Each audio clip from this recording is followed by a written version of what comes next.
রাবিয়া বসরি বলে, আল্লাহর কাছে খিলকাতান কে চামড়া সুন্দর এটা দিয়ে তার দাম নয়, কে পুরুষ কে মহিলা এটা দিয়ে বান্দা বান্দির দাম নয়, আল্লাহর কাছে ঈমান আর আমল দিয়ে বান্দার দাম।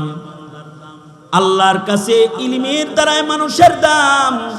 কুল হাল ইয়াস্তাবিল্লাযীনা ইয়ালামুনা ওয়াল্লাযীনা লা ইয়ালামুন। কোন নারীর কাছে যদি নবীর মুজিজা ইলম থাকে ও নারী দামি, কোন পুরুষের কাছে যদি নবীর মুজিজা ইলম সংরক্ষিত হয় ও পুরুষের মূল্য জমিনের পরে বেড়ে যায়, আল্লাহর কাছে তার দাম হয়ে যায়। রাসূল বলেন, ফাজলুল আলিমি আলাল আবিদি কাফজলি আলা আদনাকুম। নবীজি মৃত অবস্থায় উম্মতের জন্য উপকারী, অর্থাৎ নবীজি কবর থেকে উম্মতের উপকার করতেছেন। নবীর দ্বারায় উম্মত উপকার পাইতে থাকবে কিয়ামত পর্যন্ত। হ্যাঁ, দুইজন পয়গম্বরের অনুসারীরা নবীর দ্বারায় উপকৃত না হয়ে অপকৃত হয়ে গেছে, ইহুদি নাসারারা। একদল উযাইর আলাইহিস সালাতু ওয়াস সালামকে শিরিক করে আল্লাহ পাকের জুজ বানায় ফেলেছে, আর একদল ঈসা আলাইহিস সালাতু ওয়াস সালামকে আল্লাহ পাকের জুজ বানায় ফেলেছে। কারণ কি? কারণ হলো ওনাদের জীবনে অলৌকিক মুজিজা ঘটেছিল। হযরত উযাইরের মুজিজা হলো, তিনি একদিক দিয়ে যাইতেছিলেন, তো উনি মসজিদুল আকসা দেখে বললেন, এই অনাবাদী আকসা এরিয়া আবার কিভাবে আবাদ হবে? আল্লাহ তাআলা হযরত উযাইরকে ইন্তেকাল দিয়ে দিলেন। 100 বছর পরে আল্লাহ আবার জীবিত করলেন, বুঝাইলেন তোমরা যেমন 100 বছর পরে জীবিত করছি এমনি সব আবার ঠিক করবে। এই যে উনার জীবনের এই মুজিজা, এই মুজিজার কারণে উম্মত ধোঁকায় পড়ে হযরত উযাইর আলাইহিস সালাতু ওয়াস সালামকে আল্লাহ পাকের সন্তান সাব্যস্ত করেছে একদল। আর ঈসা আলাইহিস সালাতু ওয়াস সালামের আজব কিছু মুজিজা। একটা মুজিজা হলো তিনি বাপ ছাড়া জন্মগ্রহণ করেছেন। আর আরো কিছু আজব মুজিজা, আন্ধার চোখে হাত রাখলে চোখ হয়ে যেত, মরা মানুষকে কবরের পারে দাঁড়ায় ডাক দিলে সোজা কবর থেকে দাঁড়ায় যেত। এই যে আশ্চর্য আশ্চর্য মুজিজা আল্লাহ উনাকে দিয়েছিলেন, এই মুজিজার কারণে উনি আসমানে জীবিত থাকার পরেও উনার অনুসারীরা উনাকে আল্লাহর ছেলে বানায় ফেলেছে, জুজ বানায় ফেলেছে। কিন্তু মুহাম্মদুর রাসূলুল্লাহ সাল্লাল্লাহু আলাইহি ওয়াসাল্লাম আমাদের নবীকে আল্লাহ তাআলা শ্রেষ্ঠ পয়গম্বর বানিয়ে সারা দুনিয়ার জন্য রহমত বানিয়ে নবীজির ইন্তেকালের পরেও আলামিনের ভেতরে নবীজির ফয়েজকে আম করার জন্য, নবীজির দ্বীনকে টিকানোর জন্য নবীজিকে আল্লাহ তাআলা সর্বোচ্চ আজব মুজিজা দান করেছেন, সেটা হলো নবীজির ইলমের মুজিজা এবং নবীজির সিরাতের মুজিজা, নবীজির ইলম হেফাজতের মুজিজা, নবীজির সিরাত হেফাজতের মুজিজা। নবীজি চলে গেছেন ১৫০০ বছর আগে, কিন্তু নবীর ইলম এখনো যেমন রেখে গেছেন তেমন আছে। এটা নবীর সবচেয়ে বড় মুজিজা। এই মুজিজা যতদিন হেফাজত হবে ততদিন এই উম্মতের ভেতরে নবীর সিরাত ও ইলম হেফাজত হলে এই উম্মত হিদায়াতের উপর অটল থাকবে।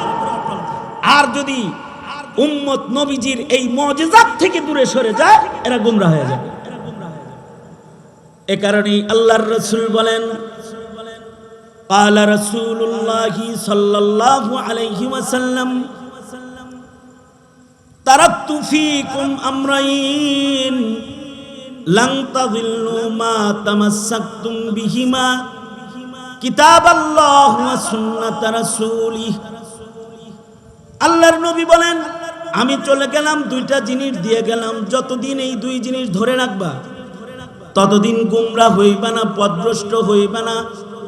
আর যদি এই দুই থেকে দূরে সরে যাও তাহলে কিন্তু ভ্রষ্ট হয়ে যাবা। অর্থাৎ নবীজির ইলমের মুজিজার সাথে উম্মতের সম্পর্ক লাগবে। আমাদের দেশের সমাজের মানুষ, সাধারণ মানুষের কাছে দামি হলো যার টাকা বেশি, যার ডিগ্রি বেশি, সে দামি। কিন্তু শরীয়তে ইসলামে নর হোক নারী হোক, যার ইলিম আছে সে দামি। তার সম্পর্ক নবীর মুজিজার সাথে হয়েছে, উম্মত হিসাবে সে দামি। নারী বেশি দামি না পুরুষ বেশি দামি, এই প্রশ্ন যদি আসে তাইলে বলতে হবে ওই নারীর দাম বেশি ওই কোটি পুরুষের চাইতে, যেই পুরুষের সাথে নবীর মুজিজার ছোঁয়া লাগে না। আর যেই নারীর সাথে ইলিমের ছোঁয়া লেগেছে, এমন নারীর মূল্য 1 কোটি ইলিম সারা পুরুষের চাইতে ইলিমওয়ালা একটা নারীর মূল্য বেশি। আবার একজন আলেম পুরুষ যার কাছে ইলম আছে, কোরআন সুন্নাহ আছে, তার দাম ফজলুল আলিমি আলাল আবিদি কা ফজলি আলা আদনাকুম। রাবিয়াতুল বসরির কাছে এক যুবক গেছে, হযরত রাবিয়া বসরির কাছে যা বলতেছে, আম্মা জান আপনার কাছে তো আসি নসিহা শুনতে। ইসলামের ইতিহাসে কিছু মহিয়সী নারী আছে যাদের কাছে পুরুষরাও যাদের দরজায় নসিহত শুনতে যেত, যেমন উম্মুল মুমিনিন আয়েশা সিদ্দিকা রাদিয়াল্লাহু আনহা, ওনার দরজায় হাজারো পুরুষ দ্বীন শিখার জন্য ভিড় করত। আব্দুল্লাহ ইবনে আব্বাস, আব্দুল্লাহ ইবনে মাসউদ, আব্দুল্লাহ ইবনে উমরের মতো এমন হাজারো সাহাবী ওনার ছাত্র। হযরত আয়েশা সিদ্দিকার শাগরেদ নারী, তার কাছে সাহাবীরা পড়তো, কারণ এই নারীর কাছে এমন ইলিম আছে যে ইলিম অন্য পুরুষের কাছেও নাই। নবীজির ঘরণী হওয়ার কারণে এমন কিছু ইলিম নবীর কাছ থেকে উনি পেয়েছেন যেটা 100 লাখ সাহাবী পায় নাই। ঘরোয়া মাসাইল এটা উনিই জানেন, জানতে হলে উনার দরজায় যেতে হয়।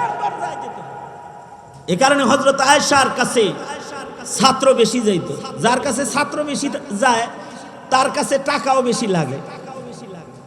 এ কারণে হযরত আয়েশাকে লম্বা লম্বা হাদিয়া দিত। আব্দুল্লাহ ইবনে আব্বাস একবার হযরত আয়েশাকে 1,80,000 দিরহাম একসাথে হাদিয়া দিছে। 1,80,000 দিরহাম মানে কি? এই জমানার কোটি কোটি টাকা, মানে বস্তা ভরা স্বর্ণ মুদ্রা একসাথে হাদিয়া দিছে। আর উনি কি করছেন, যে ওনার কাছে ইলম শিখতে আসে, দুঃখী মানুষ আসে, দুঃখ বলতে আসে, সকালে বস্তা লয়ে বসছেন, মাগরিবের আগে 1,80,000 বিতরণ শেষ করছেন। মাগরিবের আজান যখন দিছে, যখন খাদেমারে কয় ইফতার দাও, খাদেমা ভাঙ্গা রুটি দিছে। হযরত আয়েশা বলে ভাঙ্গা রুটি ছাড়া আর কিছু নাই। খাদেমা বলে 1,80,000 বৈশা বৈশা যে ছাত্রগর ভিতরে বিতরণ করলেন আর গরিব মানুষকে দিলেন, তাল ছিল না তখন, ঘরে কিছু নাই। তো হযরত উম্মুল মুমিনিন বলে, আমাকে ওই কথা বলে কষ্ট দিস না, আল্লাহর প্রেমে আমি ভুলে গেছিলাম ঘরে কিছু নাই। একবার আমিরে মুআবিয়া রাদিয়াল্লাহু আনহু বেলা বাজে 2টা 2:30টা, ওই সময় 1 লাখ দিরহাম ওনার কাছে পাঠাইছে। হযরত আয়েশা 1 লাখ দিরহাম পায় তো অস্থির হয়ে গেছে। আমরা পাইলে তাড়াতাড়ি ঘড়ি দেখতাম যে ব্যাংক বন্ধ হইব কয়টা। আর হযরত আয়েশা চিন্তা করলেন বিকালের আগে যদি বিতরণ শেষ করতে না পারি মুসিবত। সাথে সাথে 1 লাখ দিরহাম এটা ভাগ করে উম্মাহাতুল মুমিনিনদের ঘরে হাদিয়া পাঠায়া দিলেন।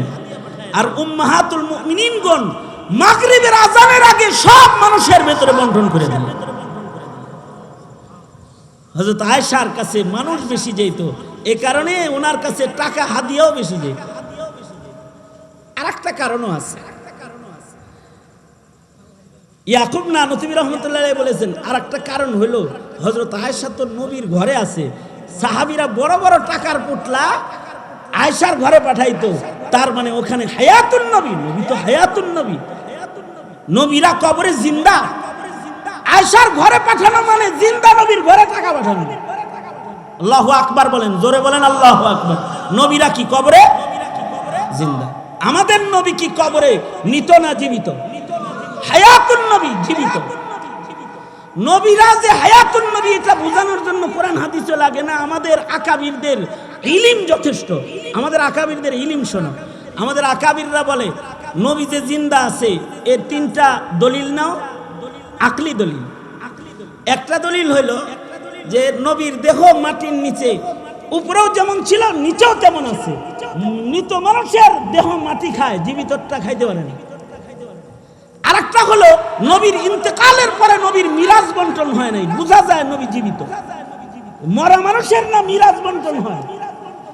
আরেকটা হলো মানুষ মরে গেলে তার বিবির অন্যত্র বিয়ে হয়। নবীর ইন্তেকালের পরে নবীর কোন বিবির অন্যত্র বিয়ে আল্লাহ হালাল করে নাই। জীবিত যে, এই কারণে বিবি তো তারই আছে, বিয়ে দেয় কেমনে আর এক জায়গায়? হায়াতুন নবী কবরে জিন্দা আছে। কবরে জিন্দা যেহেতু আছে, নবীর ঘরে আয়েশার ঘরে টাকা পাঠানো মানে জিন্দা পয়গম্বরের ঘরে পাঠানো টাকা। এ কারণে লম্বা লম্বা হাদিয়া তোহফা ওনার দরজায় দেয়া হতো। কিয়ামত পর্যন্ত হযরত আয়েশা সিদ্দিকার দরজার সামনে উম্মত যাবে সালাম দেওয়ার জন্য। কিয়ামত পর্যন্ত আল্লাহর রাসূলের দরজায় গিয়ে সালাম দেওয়ার জন্য উম্মত যায় দরজায় দাঁড়ায় থাকে। এই আয়েশা সিদ্দিকা রাদিয়াল্লাহু আনহা, ওনার কাছে কোটি কোটি টাকা যাইতো আর উনি হাদিয়া দিয়ে দিত।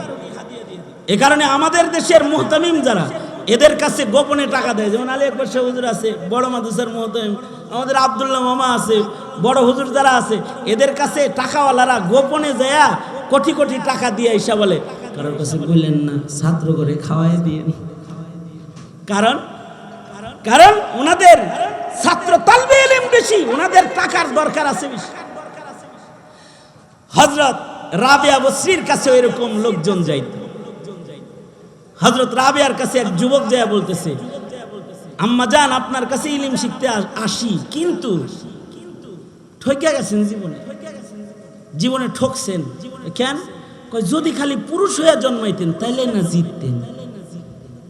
নারী হয়ে জন্মাইছেন দেখে আসি, কিছু কথা জানি না চলে যাই, আর পুরুষ হইলে ইমামতিটা করতেন, মসজিদে বয়ে থাকতেন, ইমামতি করতেন, জিততেন। ঠকে গেছেন তো।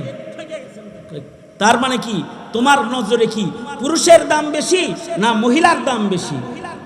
যুবক বলে, আমার দৃষ্টিতে পুরুষের দাম বেশি, মহিলার দাম কম। রাবিয়া বসরি বলে, পুরুষের দাম বেশি, মহিলার দাম কম। এটার দলিল তোমার কাছে আর কি আছে? এটার একটা দলিল হইল, যেমন আপনারা ইমামতি করতে পারবেন না, আজান দিতে পারবেন না, কিয়ামত পর্যন্ত কোনো বেডি ইমামতি করতে পারতো না, ঠিক না? আজানও দিতে পারতো না। দেখছেন, ১৬ লাখ পয়গম্বর আল্লাহ তাআলা পাঠাইছে, এর একটাও বেডি মানুষ পাঠাইছে না। ১৬ লাখ নবী যা পাঠাইছে সব পুরুষ পাঠাইছে। আর রিজাল কাওয়ামুন আলান নিসা, পুরুষকে মহিলার উপরে আল্লাহ তাআলা মর্যাদা দান করেছে। আপনি তো ঠকছেন, বেডি মানুষ হইছে। রাবিয়া বসরি যুবকের কথা যেরকম তাকে উত্তর দিতেছেন ওইরকম, কোরআন হাদিস বলে না। আবার ও যেরকম কথা কয়, ওর লাগে ওইরকম কথা কয়। তোমার দৃষ্টিতে পুরুষের দাম বেশি, কিন্তু আমার দৃষ্টিতে মহিলার দাম বেশি।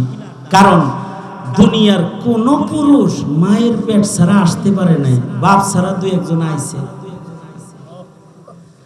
ঈসা আলাইহিস সালাম বাপ ছাড়া আইছে, কিন্তু মহিলার পেট ছাড়া আসতে পারে নাই। আবার জান্নাতকে আল্লাহ তাআলা নারীদের পায়ের নিচে রেখেছে, বাপের পায়ের নিচে রাখে নাই। আবার ছেলেরে খেদমতের বেলায় মায়ের নামই ৩ বার কয়, বাপের নাম ৪ নম্বরে কয়। তুমি কি জিতছ না ঠকছ বলো তো দেখি? হে কয়, আমি ঠকছি। রাবিয়া বসরি বলে, আল্লাহর কাছে খিলকাতান কে চামড়া সুন্দর, এটা দিয়ে তার দাম নয়।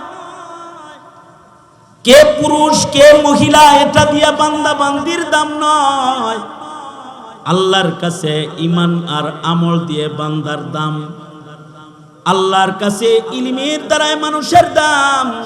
কুল হাল ইয়াস্তাবিল্লাযীনা ইয়ালামুনা ওয়াল্লাযীনা লা ইয়ালামুন। কোন নারীর কাছে যদি নবীর মুজিজা ইলম থাকে, ও নারী দামি।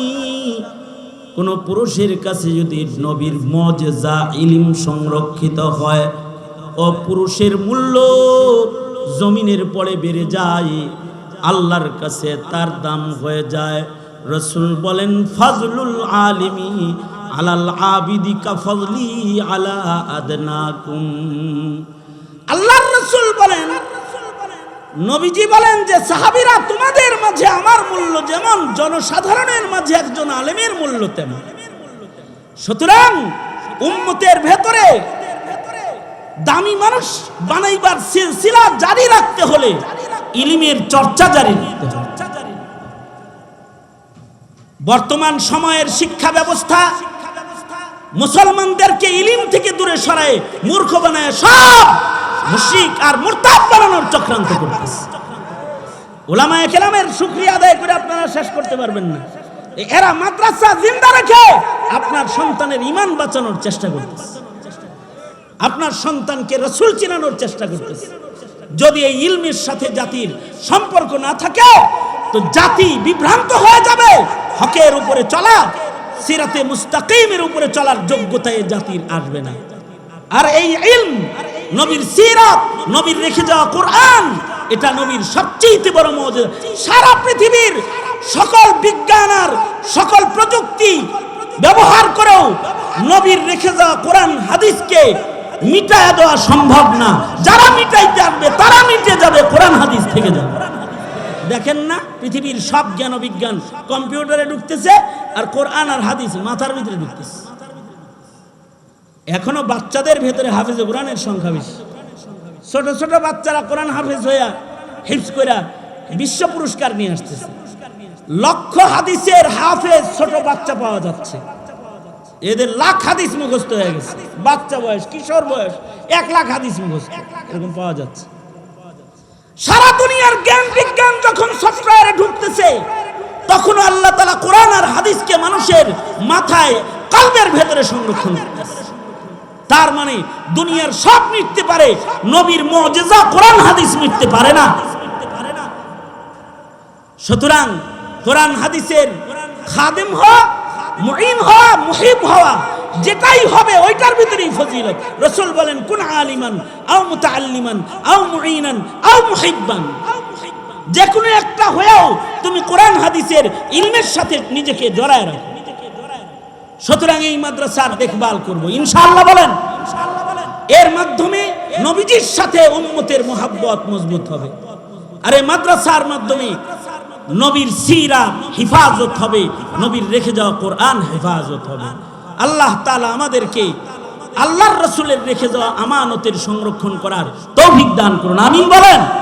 নবীজি মৃত অবস্থায় উম্মতের জন্য উপকারী, অর্থাৎ নবীজি কবরে থেকে উম্মতের উপকার করতেছেন। নবীর দ্বারায় উম্মত উপকার পাইতে থাকবে কিয়ামত পর্যন্ত। হ্যাঁ, 2 জন পয়গম্বরের অনুসারীরা নবীর দ্বারায় উপকৃত না হয়ে অপকৃত হয়ে গেছে, ইহুদি নাসারারা। একদল উযাইর আলাইহিস সালাতু ওয়াস সালামকে শিরিক করে আল্লাহ পাকের জুজ বানায় ফেলেছে, আর একদল ঈসা আলাইহিস সালাতু ওয়াস সালামকে আল্লাহ পাকের জুজ বানায় ফেলেছে। কারণ কি? কারণ হলো ওনাদের জীবনে অলৌকিক মুজিজা ঘটেছিল। হযরত উযাইরের মুজিজা হলো তিনি একদিক দিয়ে যাইতেছিলেন, তো উনি মসজিদুল আকসা দেখে বললেন এই অনাবাদী আকসা এরিয়া আবার কিভাবে আবাদ হবে। আল্লাহ তাআলা হযরত উযাইরকে ইন্তেকাল দিয়ে দিলেন। 100 বছর পরে আল্লাহ আবার জীবিত করলেন, বুঝাইলেন তোমরা যেমন 100 বছর পরে জীবিত করছি এমনি সব আবার ঠিক করবে। এই যে উনার জীবনের এই মুজিজা, এই মুজিজার কারণে উম্মত ধোঁকায় পড়ে হযরত উযাইর আলাইহিস সালাতু ওয়াস সালামকে আল্লাহ পাকের সন্তান সাব্যস্ত করেছে একদল। আর ঈসা আলাইহিস সালাতু ওয়াস সালামের আজব কিছু মুজিজা। একটা মুজিজা হলো তিনি বাপ ছাড়া জন্মগ্রহণ করেছেন। আর আরো কিছু আজব মুজিজা, আন্ধার চোখে হাত রাখলে চোখ হয়ে যেত, মরা মানুষকে কবরের পারে দাঁড়ায় ডাক দিলে সোজা কবর থেকে দাঁড়ায় যেত। এই যে আশ্চর্য আশ্চর্য মুজিজা আল্লাহ উনাকে দিয়েছিলেন। এই মুজিজার কারণে উনি আসমানে জীবিত থাকার পরেও উনার অনুসারীরা উনাকে আল্লাহর ছেলে বানায় ফেলেছে, জুজ বানায় ফেলেছে।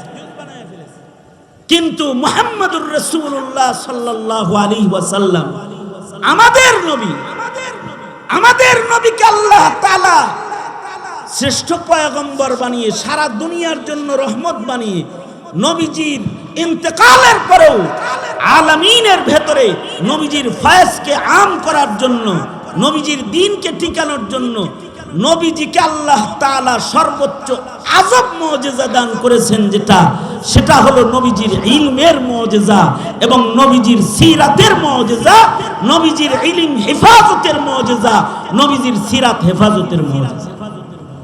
নবীজি চলে গেছেন ১৫০০ বছর আগে, কিন্তু নবীর ইলম এখনো যেমন রেখে গেছেন তেমন আছে। এটা নবীর সবচেয়ে বড় মুজিজা। এই মুজিজা যতদিন হেফাজত হবে ততদিন এই উম্মতের ভেতরে নবীর সিরাত ও ইলম হেফাজত হলে এই উম্মত হিদায়াতের উপর অটল থাকবে। আর যদি উম্মত নবীজির এই মুজিজাত থেকে দূরে সরে যায়, এরা গোমরা হয়ে যাবে। এ কারণেই আল্লাহর রাসূল বলেন, قال رسول الله صلى الله عليه وسلم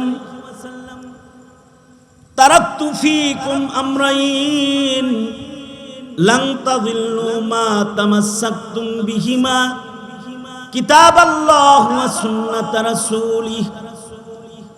আল্লাহর নবী বলেন, আমি চলে গেলাম, দুইটা জিনিস দিয়ে গেলাম, যতদিন এই দুই জিনিস ধরে রাখবা ততদিন গোমরা হইবা না, পথভ্রষ্ট হইবা না। আর যদি এই দুই থেকে দূরে সরে যাও তাহলে কিন্তু ভ্রষ্ট হয়ে যাবা। অর্থাৎ নবীজির ইলমের মুজিজার সাথে উম্মতের সম্পর্ক লাগবে। আমাদের দেশের সমাজের মানুষ, সাধারণ মানুষের কাছে দামি হলো যার টাকা বেশি, যার ডিগ্রি বেশি, সে দামি। কিন্তু শরীয়তে ইসলামে নর হোক নারী হোক, যার ইলম আছে সে দামি। তার সম্পর্ক নবীর মুজিজার সাথে হয়েছে, উম্মত হিসাবে সে দামি।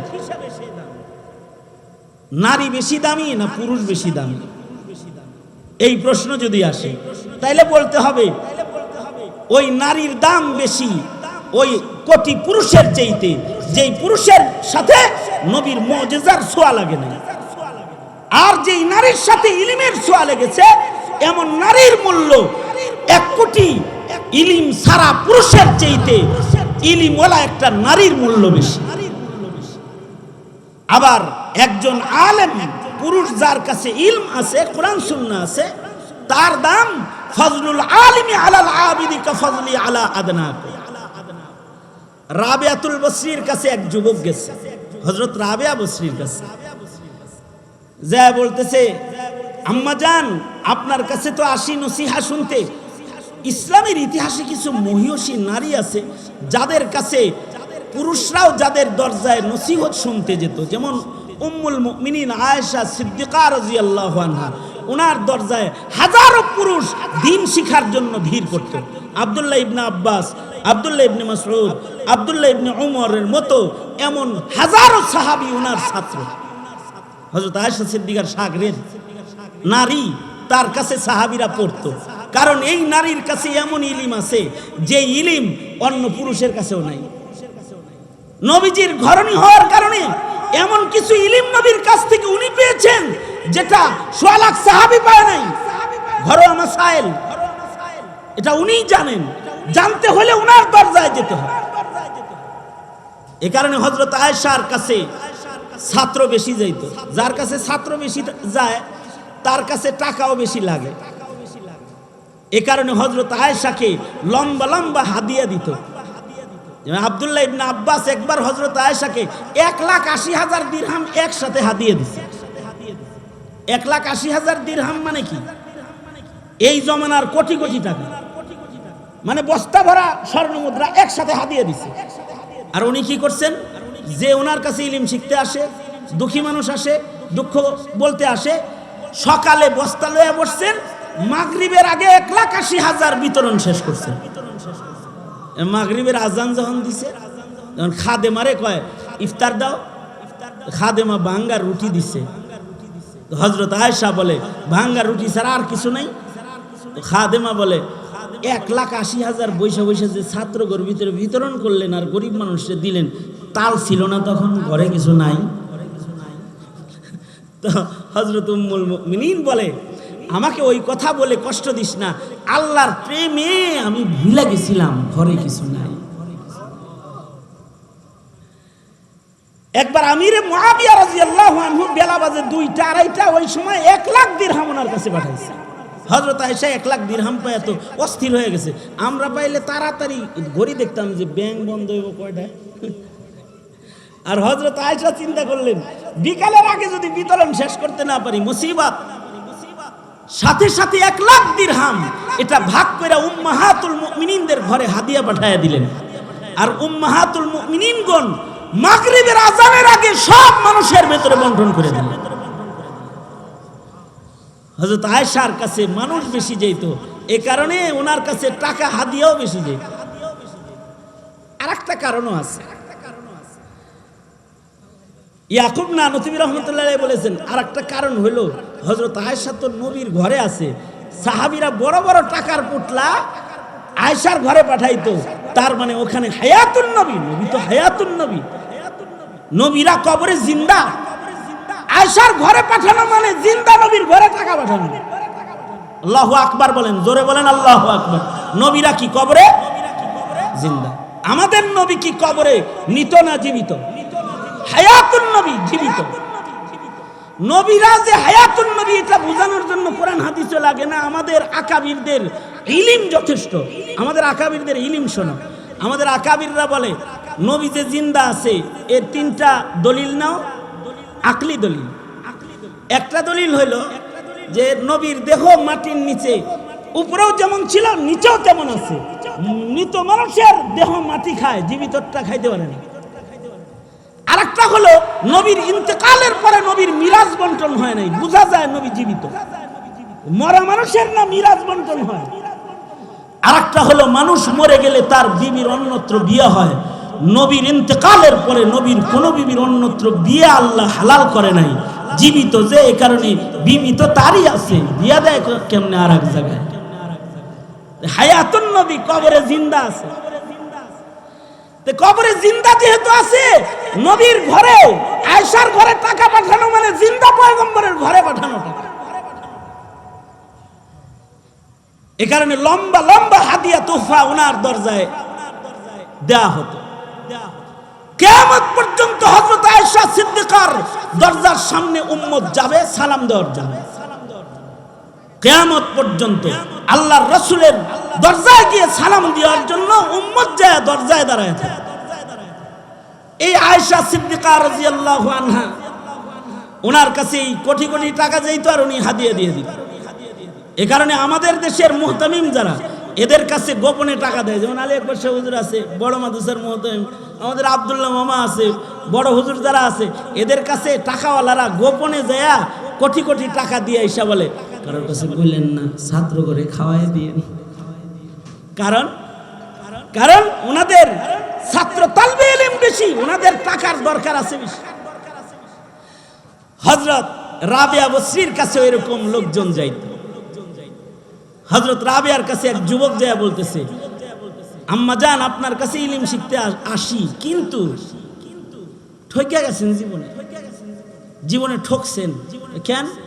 যদি খালি পুরুষ হয়ে জন্মাইতেন তাইলে না জিততেন, নারী হয়ে জন্মাইছেন দেখে আসি কিছু কথা জানি না চলে যাই, আর পুরুষ হইলে ইমামতিটা করতেন, মসজিদে বয়ে থাকতেন, ইমামতি করতেন, জিততেন। ঠকে গেছেন তো। তার মানে কি তোমার নজরে কি পুরুষের দাম বেশি না মহিলার দাম বেশি? যুবক বলে আমার দৃষ্টিতে পুরুষের দাম বেশি, মহিলার দাম কম। রাবিয়া বসরি বলে পুরুষের দাম বেশি, মহিলার দাম কম। এটার দলিল তোমার কাছে আর কি আছে? এটার একটা দলিল হইল যেমন আপনারা ইমামতি করতে পারবেন না, আজান দিতে পারবেন না, কিয়ামত পর্যন্ত কোনো বেডি ইমামতি করতে পারতো না, ঠিক না? আজানও দিতে পারতো না। দেখছেন 1.25 লাখ পয়গম্বর আল্লাহ তাআলা পাঠাইছে, এর একটাও বেডি মানুষ পাঠাইছে না। 1.25 লাখ নবী যা পাঠাইছে সব পুরুষ পাঠাইছে। আর রিজাল কাওয়ামুন আলান নিসা, পুরুষকে মহিলার উপরে আল্লাহ তাআলা মর্যাদা দান করেছে। আপনি তো ঠকছেন, বেডি মানুষ হইছে। রাবিয়া বসরি যুবকের কথা যেরকম তাকে উত্তর দিতেছেন ওইরকম, কোরআন হাদিস বলে না। আবার ও যেরকম কথা কয় ওর লাগে ওইরকম কথা কয়। তোমার দৃষ্টিতে পুরুষের দাম বেশি, কিন্তু আমার দৃষ্টিতে মহিলার দাম বেশি। কারণ দুনিয়ার কোন পুরুষ মায়ের পেট ছাড়া আসতে পারে নাই, বাপ ছাড়া দুই একজন আইছে। ঈসা আলাইহিস সালাম বাপ ছাড়া আইছে, কিন্তু মহিলার পেট ছাড়া আসতে পারে নাই। আবার জান্নাতকে আল্লাহ তাআলা নারীদের পায়ের নিচে রেখেছে, বাপের পায়ের নিচে রাখে নাই। আবার ছেলেরে খেদমতের বেলায় মায়ের নামই 3 বার কয়, বাপের নাম 4 নম্বরে কয়। তুমি কি জিতছ না ঠকছ বলো তো দেখি। এ কয় আমি ঠকছি। রাবিয়া বসরি বলে, আল্লাহর কাছে খিলকাতান কে চামড়া সুন্দর এটা দিয়ে তার দাম নয়, কে পুরুষ কে মহিলা এটা দিয়ে বান্দা বান্দির দাম নয়। আল্লাহর কাছে ঈমান আর আমল দিয়ে বান্দার দাম। আল্লাহর কাছে ইলমের দ্বারাই মানুষের দাম। কুল হাল ইয়াস্তাবিল্লাযীনা ইয়ালামুনা ওয়াল্লাযীনা লা ইয়ালামুন। কোন নারীর কাছে যদি নবীর মুজিজা ইলম থাকে ও নারী দামি। কোন পুরুষের কাছে যদি নবীর মুজিজা ইলম সংরক্ষিত হয় ও পুরুষের মূল্য জমিনের পরে বেড়ে যায়, আল্লাহর কাছে তার দাম হয়ে যায়। রাসূল বলেন, ফাজলুল আলিমি আলাল আবিদি কাফাজলি আলা আদনাকুম। আল্লাহর রাসূল বলেন, নবীজি বলেন যে সাহাবীরা তোমাদের মাঝে আমার মূল্য যেমন জনসাধারণের মাঝে একজন আলেমের মূল্য তেমন। সুতরাং উম্মতের ভেতরে দামি মানুষ বানাইবার সিলসিলা জারি রাখতে হলে ইলমের চর্চা জারি রাখতে হবে। বর্তমান সময়ের শিক্ষা ব্যবস্থা মুসলমানদেরকে ইলম থেকে দূরে সরায় মূর্খ বানায় সব মুশরিক আর মুরতাদ বানানোর চক্রান্ত করতেছে। উলামায়ে কেরামের শুকরিয়া আদায় করে আপনারা শেষ করতে পারবেন না। এরা মাদ্রাসা জিন্দা রেখে আপনার সন্তানের ঈমান বাঁচানোর চেষ্টা করতেছে, আপনার সন্তানকে রাসূল চিনানোর চেষ্টা করতেছে। যদি এই ইলমের সাথে জাতির সম্পর্ক না থাকে তো জাতি বিভ্রান্ত হয়ে যাবে। হকের উপরে চলা, সিরাতে মুস্তাকিমের উপরে চলার যোগ্যতা এই জাতির আসবে না। আর এই ইলম, নবীর সিরাত, নবীর রেখে যাওয়া কোরআন, এটা নবীর সবচেয়ে বড় মুজিজা। সারা পৃথিবীর সকল বিজ্ঞান আর সকল প্রযুক্তি ব্যবহার করেও নবীর রেখে যাওয়া কোরআন হাদিসকে মিটায় দেওয়া সম্ভব না। যারা মিটাইতে আসবে তারা মিটে যাবে, কোরআন হাদিস থেকে যাবে। দেখেন না, পৃথিবীর সব জ্ঞান বিজ্ঞান কম্পিউটারে ঢুকতেছে আর কোরআন আর হাদিস মাথার ভিতরে ঢুকতেছে। এখনো বাচ্চাদের ভেতরে হাফেজে কোরআনের সংখ্যা বেশি। ছোট ছোট বাচ্চারা কোরআন হাফেজ হইয়া হিফজ কইরা বিশ্ব পুরস্কার নিয়ে আসতেছে। লক্ষ হাদিসের হাফেজ ছোট বাচ্চা পাওয়া যাচ্ছে। এদের লাখ হাদিস মুখস্থ হয়ে গেছে, বাচ্চা বয়স, কিশোর বয়স 1 লাখ হাদিস মুখস্থ এরকম পাওয়া যাচ্ছে। সারা দুনিয়ার জ্ঞান বিজ্ঞান যখন সফটওয়্যারে ঢুকতেছে তখন আল্লাহ তাআলা কোরআন আর হাদিসকে মানুষের মাথায় কলবের ভেতরে সংরক্ষণ করতেছে। তার মানে দুনিয়ার সব মিটতে পারে, নবীর মুজিজা কোরআন হাদিস মিটতে পারে না। সুতরাং কোরআন হাদিসের খাদেম হওয়া, মুঈন হওয়া, মুহিব হওয়া, যেটাই হবে ওইটার ভিতরেই ফজিলত। রাসূল বলেন, কুন আলিমান আও মুতাআল্লিমান আও মুঈনান আও মুহিব্বান।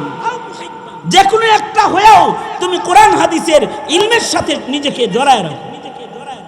সুতরাং এই মাদ্রাসার দেখভাল করব ইনশাআল্লাহ। বলেন এর মাধ্যমে নবীজির সাথে উম্মতের মুহাব্বত মজবুত হবে। আর এই মাদ্রাসার মাধ্যমে নবীর সিরাত হিফাজত হবে, নবীর রেখে যাওয়া কোরআন হেফাজত হবে।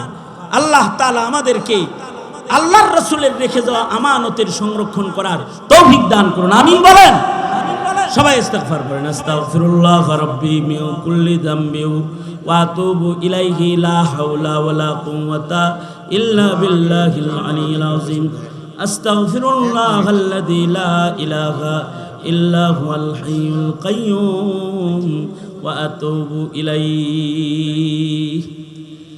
সবাই সবার জন্য দোয়া করেন, মাদ্রাসার জন্য দোয়া করেন।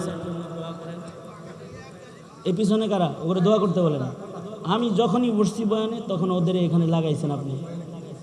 আমার বসানোর পর থেকেই দেখতেছি ওরা লাগছে। দোয়া হবে এখন, কেউ কি আমার কাছে দিবেন?